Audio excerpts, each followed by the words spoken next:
안녕하세요. 허재영 기자입니다. 여러분, 보험 어떻게 가입하셨나요? 오늘은 허재영 기자가 믿을만한 보험 설계사들이 모여있는 회사를 소개해 드리려고 하는데요.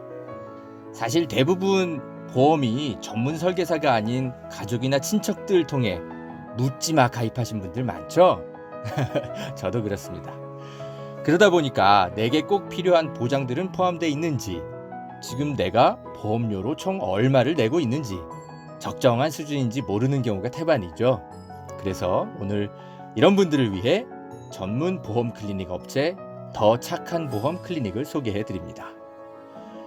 요즘 사실 코로나 때문에 경기가 안 좋아서 보험료 나가는 것도 부담스러운 분 많으시죠? 이럴 때 보험료는 줄이고 보장은 유지하는 방법도 있다고 하니까요. 한번 상담 받아보시면 좋을 것 같습니다. 상담 예약은 010-7612-3303번이고요. 카카오톡 채널 더 착한 보험 클리닉 검색하시면 24시간 상담 예약이 가능하다고 합니다. 예약만 하시면 전국 어디든지 무료로 방문 상담 가능하다고 하니까요. 평소 내 보험에 대해 궁금하셨던 분들 상담 받아보십시오.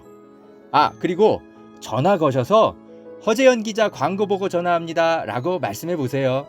그러면 좀 더 정확하고 믿을 만한 서비스 받으실 수 있지 않을까요? 업체에는 제가 말해 놓겠습니다.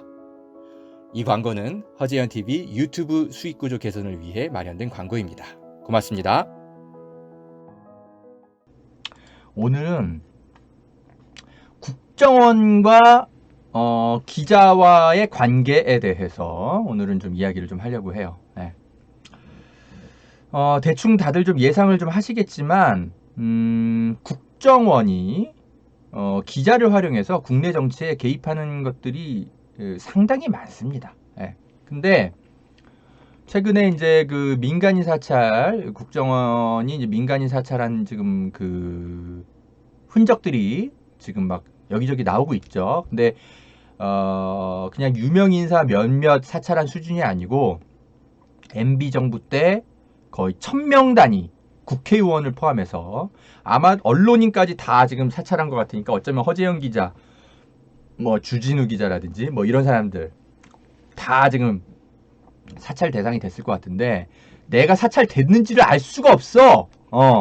그래가지고 지금 사찰 목록이라도 좀 국회에 좀 내놔라 이러면서 지금 여권에서 지금 박지원 국정원장을 좀 설득하고 있는데 좀 내놔야 될 것 같습니다. 저는 왜 제가 국정원의 사찰 대상이냐고 의심하냐면 제가 간첩 조작 사건을 집요하게 파가지고 그때 최승호 선배랑 그 뉴스타파에 최승호 선배랑 같이 그걸 파내가지고 굉장히 좀 의심스럽죠. 네.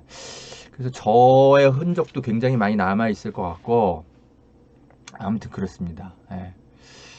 아무튼 그런데 제가 지금 이 김용호라는 이 스포츠월드 연예부장 출신의 지금 가세연이라는 유튜브를 이끌고 있는 이상한 기자 있잖아요.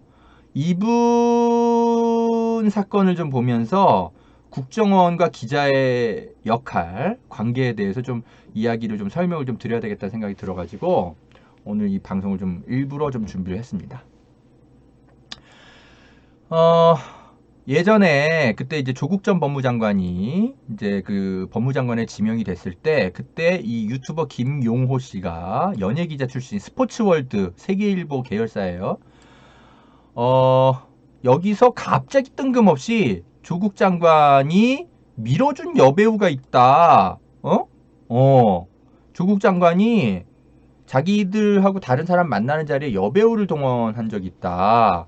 그래서 여배우를 후원하고 있다. 어쩌고저쩌고 이상하게 뜬금없는 이야기를 해요. 깜짝 놀랐죠. 이건 뭐 사실관계 확인 당연히 안 하고 보도했을 거라는 생각이 드는데 아무튼 이 사람이 연예기자 출신이기 때문에 사람들 이목은 화끈하게 끄는 거죠. 당연히 이제 조국 전 장관 사실이 아니라 그러면서 명예훼손 혐의로 당연히 이제 고소를 했고 지금 이 사람은 재판을 받고 있습니다. 공판이 최근에 열렸어요. 열렸는데 이 사람이 지금 하는 얘기가 이런 얘기를 하는 거예요. 자기가 뭐 제보를 받았대. 제보를 받았는데 제보자가 누구인지는 얘기를 안 해. 그냥 이런 얘기를 하는 거예요. 조국 장관 동생 있잖아요. 따로 동생 있잖아요.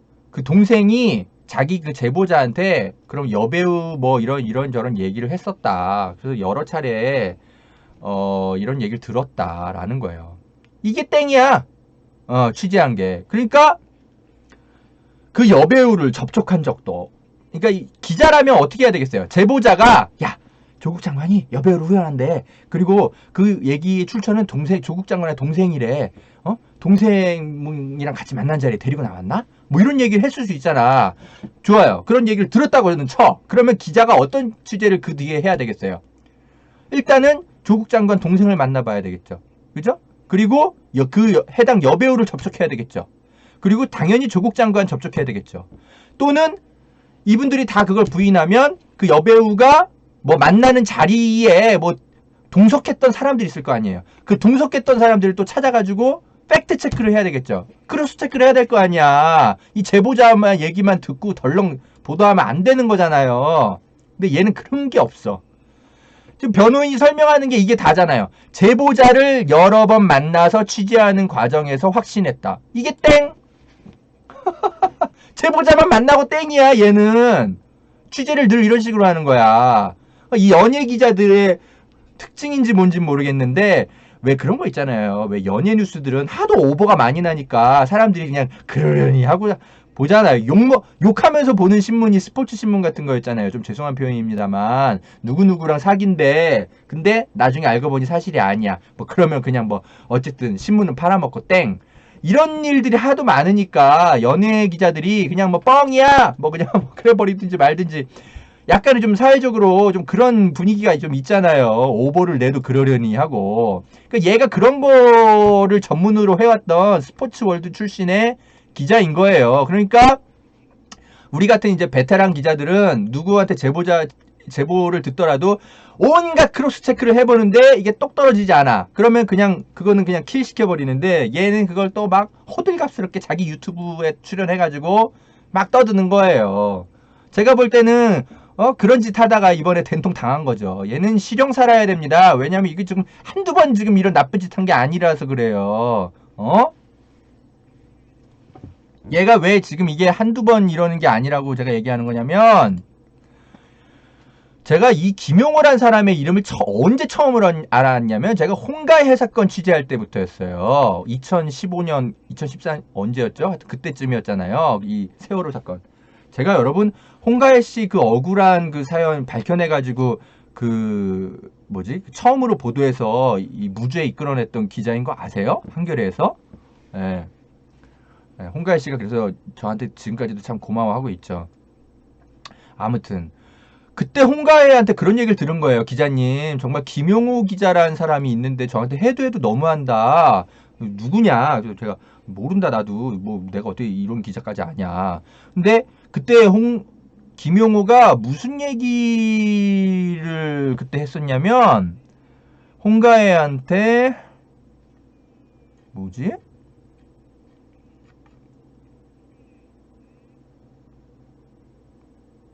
하여튼 뭐 거짓말쟁이, 허언증 환자 뭐 이런 얘기를 처음 한 게 이 김용호 씨라고 하더라고요. 예. 그래가지고 김용호가 뭐 홍가의 실체를 알아냈다. 뭐 이러면서 칼럼도 쓰고 그랬더라고 옛날에. 이게 김용호가 2014년에 썼던 칼럼이에요. 스포츠 월드에 있을 때. 김용호가, 그때 제가 처음 알았어요. 그러니까 얘가 무슨 뭐, 민간 잠수부도 아니고, 어쩌고저쩌고, 뭐, 이상한 리플리 증후군이 있고, 어쩌고저쩌고. 홍가희 씨 민간 잠수사 맞거든! 제대로 확인도 안 하고, 막 이상한 허언증 환자처럼 해가지고, 그것도 권위 있는 스포츠지에서 이런 식으로 몰고 가니까 네티즌들이 난리가 났던 거지. 홍가혜를 완전히 무슨 마녀처럼 만들어 놓고. 근데 홍가혜 말이 지금 다 사실로 드러났잖아요. 근데 이 김용호 씨 얘는 이 칼럼에 대해서 지금까지 책임도 안 져. 응? 그래가지고 그때 처음 알았어요. 아, 김용호라는 연예 무슨 기자가 있구나. 나중에 결국 1천만 원 손해배상 한 걸로 알고 있어요. 김용호 씨가. 저는 이때 처음 알았죠. 김용호라는 사람의 존재를. 그래서 나는 뭐 김용호에 뭐 관심도 없고 뭐 연예 기자들 원래 이상한 기사 많이 쓰니까 그러려니 하고 있는데 제가 잊고 있다가 이 조국 장관 이야기 터트리면서 아, 맞다. 김용호라는 이상한 기자가 있었지. 근데 얘 보니까 유튜브 구독자가 막 몇십만 명이 돼 있는 거예요. 어마어마하게. 좀 깜짝 놀랐죠.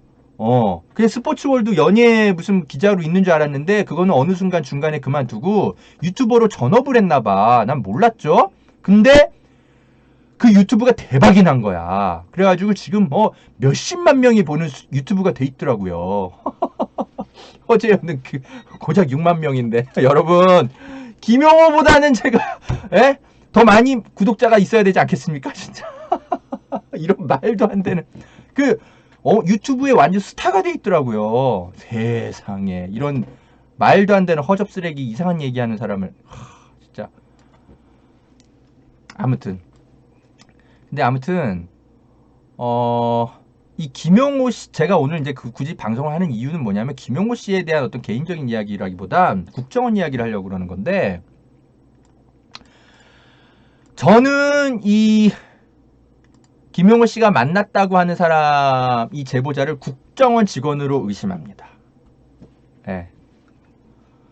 이 조국 장관과 여배우와 관계에 어쩌고저쩌고 이야기한 거 이 사람은 제보자라고 얘기하지만 이거 국정원 직원일 가능성이 매우 커요. 제가 다 이유가 있습니다. 네, 지금부터 그거를 좀 설명을 좀 드릴게요. 제가 왜 그렇게 생각하냐면 예전에 제가 국정원이 연예 기자를 어떻게 활용하는지를 국정원과 관계 있는 연예 기획사 관계자랑 그리고 그분과 하여튼 뭐 국정원 직원 지금 현직 직원은 아니고 과거에 국정원 일을 했던 분 그분의 이야기를 제가 들은 게 있어서 그래요. 실제로 김용호 씨가요 국정원으로부터 항상 그 소스를 받을 가능성이 크다고 제가 생각하는 게 제가 접촉했던 사람이 김용호 씨를 국정원 직원에게 소개해 준 사람을 알고 있어서 그래요. 그래서 그 국정원 전 직원이 이제 해준 이야기라고 제가 전해 들었는데 국정원 직원이 어떻게든 연예 기자들과 인맥을 쌓으려고 한다고 합니다. 왜 그런지는 모르겠어요. 왜 국가의 안보를 책임지고 이런 분들이 굳이 왜 연예 기자들과 친하게 지내려고 하는지 모르겠지만 그게 그 사람들 일이래요. 그래가지고 대형 연예 기획사 관계자들 맨날 밥 사고 뭐하고 이런 게 이 국정원 직원들의 일이래요. 그래서 실제로 제가 이제 만났던 어떤 과거에 유명한 연예 기획사의 이제 핵심 간부 중에 한 분인데 그분도 계속 국정원 직원이 찾아와가지고 자기한테 기자 좀 제발 좀 아는 사람 있으면 연결해달라고 그렇게 부탁을 했다라는 거예요. 그래서 그런 식으로 해가지고 국정원 직원이 만나고 다녔던 사람 중에 한 명이 김용호 기자라고 제가 얘기를 그렇게 전해 들었습니다. 근데 김용호 기자만 만난 게 아니에요. 그 국정원 직원이 스포츠 월드만 뭐 특별히 뭐 관심이 있었겠어요. 많은 연예 기자들을 소개해달라 그랬는데 그 중에 한 명이 김용호 기자였다라는 거예요. 저는 김용호 기자의 이름은 솔직히 그때 듣고도 그냥 잊어먹었어요. 별로 유명한 분도 아니니까. 근데 나중에 제가 이 조국 관련 이 사건, 이 이상한 폭로를 하면서 제 수첩을 뒤져보니까 김용호였던 거야. 그래서 이것도 왠지 소스가 국정원일 가능성이 있구나. 왜냐하면 조국 전 장관을 불편해하는 관계일 수 있잖아요. 국정원은. 그래서 제가 뭐 확신하는 건 아니지만 김용호가 만나고 다니는 여러 취재원들 중에는 국정원 취재원이 있기 때문에 저는 어쩌면 이 사건 조국 장관을 낙마시키기 위해서 이 보수 세력 특히 국정원이 개입한 이상한 사건이 아닌가 저는 그렇게 의심을 합니다. 실제로 국정원 직원이 김용호 씨를 오랫동안 만나고 다녔고 그리고 국정원은 이런 것들도 많이 했다고 제가 얘기를 들었어요. 그러니까 기자협회가 있는데 이 기자협회를 그러니까 우파 진영의 기자들이 활동할 수 있는 일종의 기자 모임 같은 것들을 국정원이 지원해야 된다. 예, 그런 얘기들을 국정원이 굉장히 오랫동안 하고 다녔다고 하더라고요. 그런 자리에 늘 왔다 갔다 하는 사람이 김용호 기자였던 것으로 제가 그렇게 얘기를 들었어요. 그리고 제가 알고 있기로는 김용호 기자가 변희재 씨랑 같이 아마 이런저런 그때 옛날에 무슨 인터넷 매체 같은 거 운영했던 걸로 알고 있거든요. 브레이크 뉴스인가 뭐 옛날에 뭐 있었을 거예요.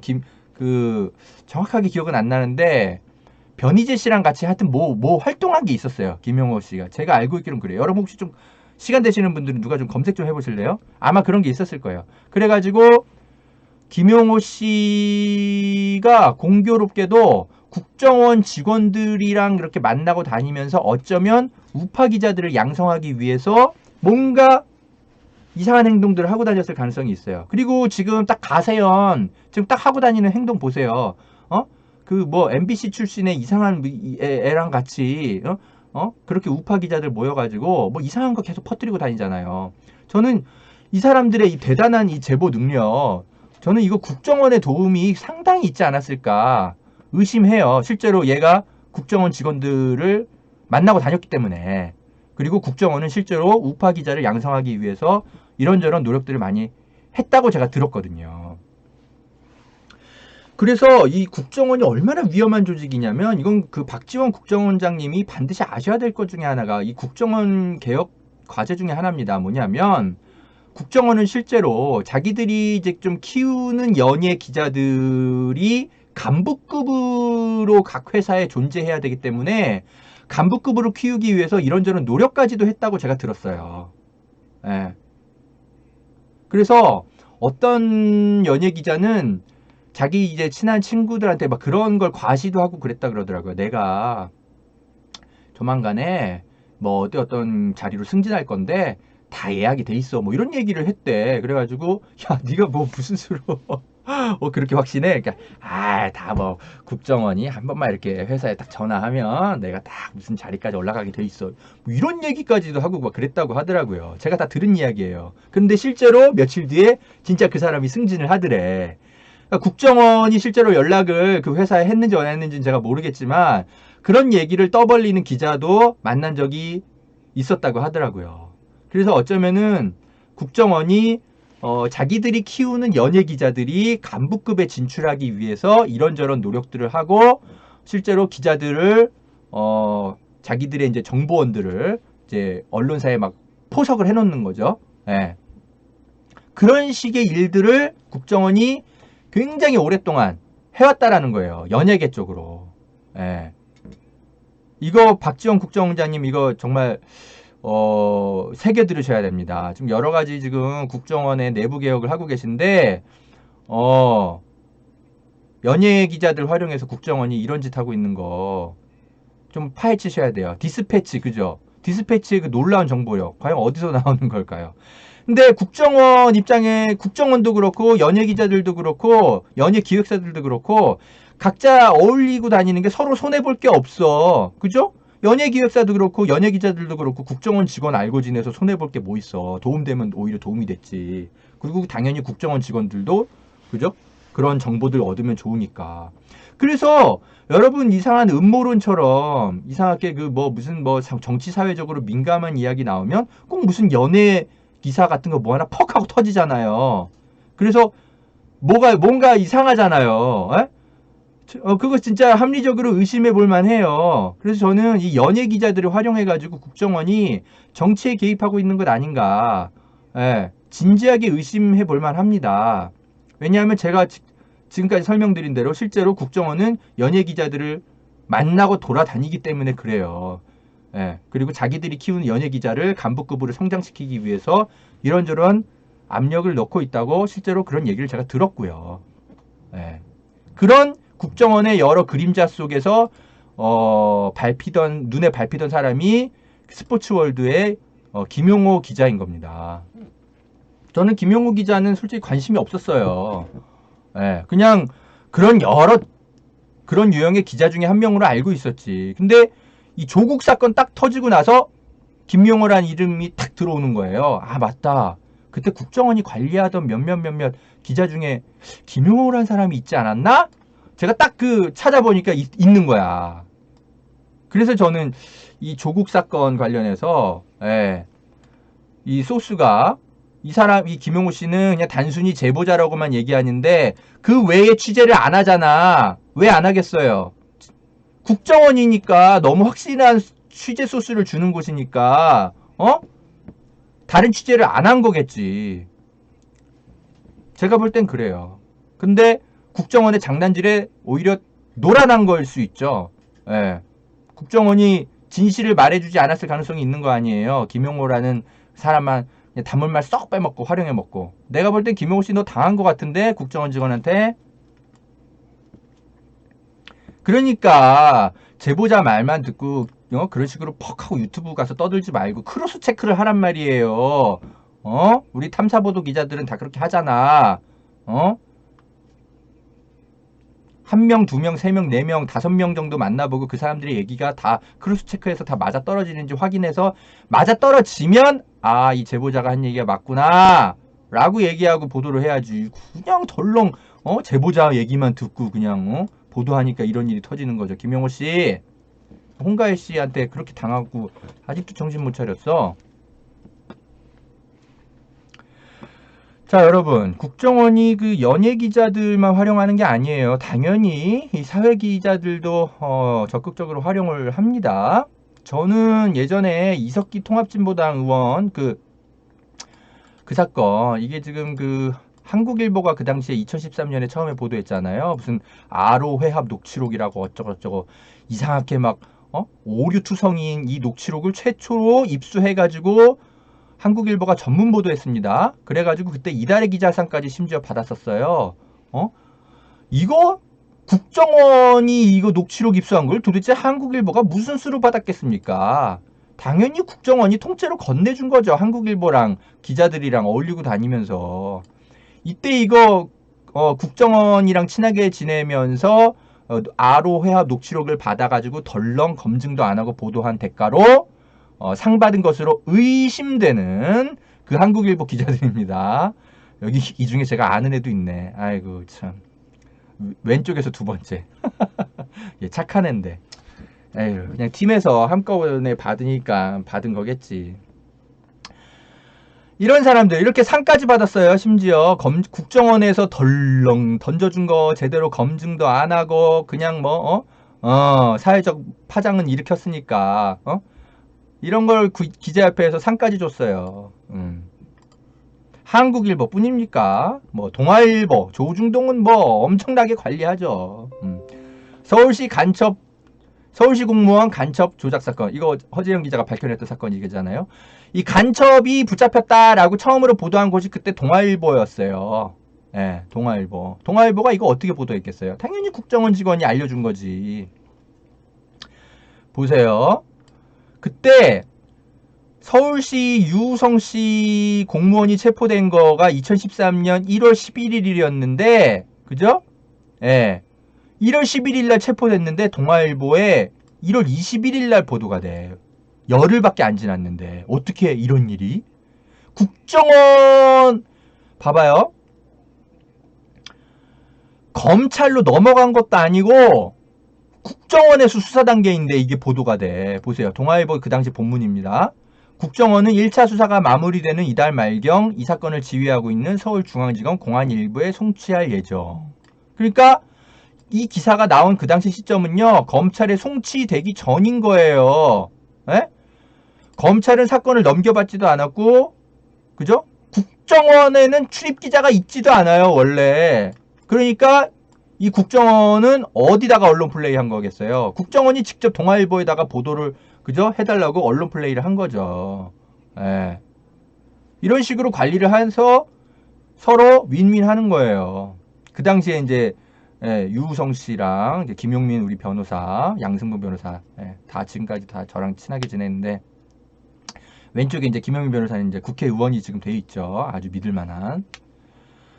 그러니까 국정원이 이런 식으로 기자들과 친하게 지내면서 자기들이 이제 정치적으로 파장을 일으키고 싶은 사건들을 하나하나 이렇게 풀어냅니다. 예.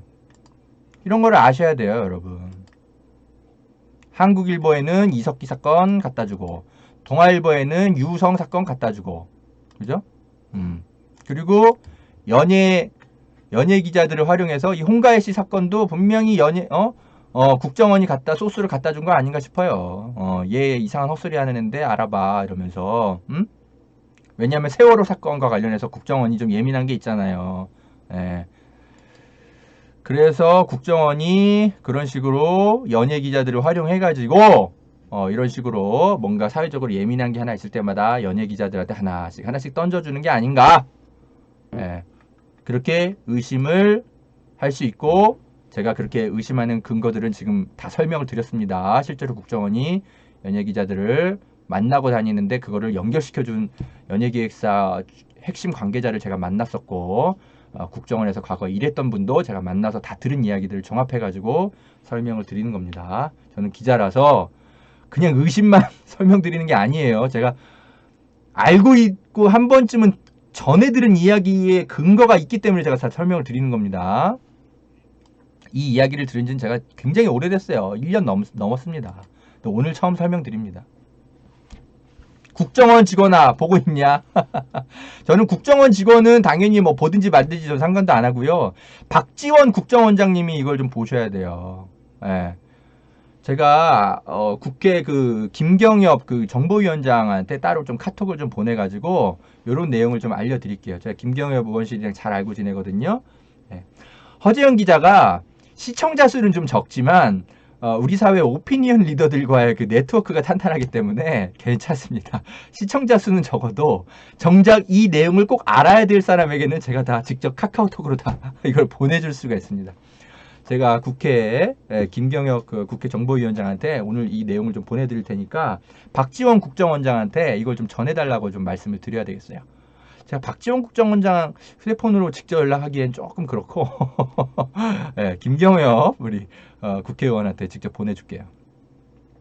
그래서 이런 부분들 국정원의 여러 내부 개혁들이 있지만 이 기자들을 활용해서 우리 사회 내부 정치에 개입하는 것들 반드시 개혁을 해야 됩니다. 국정원장님 아시겠죠? 박지원 국정원장님 믿어보겠습니다.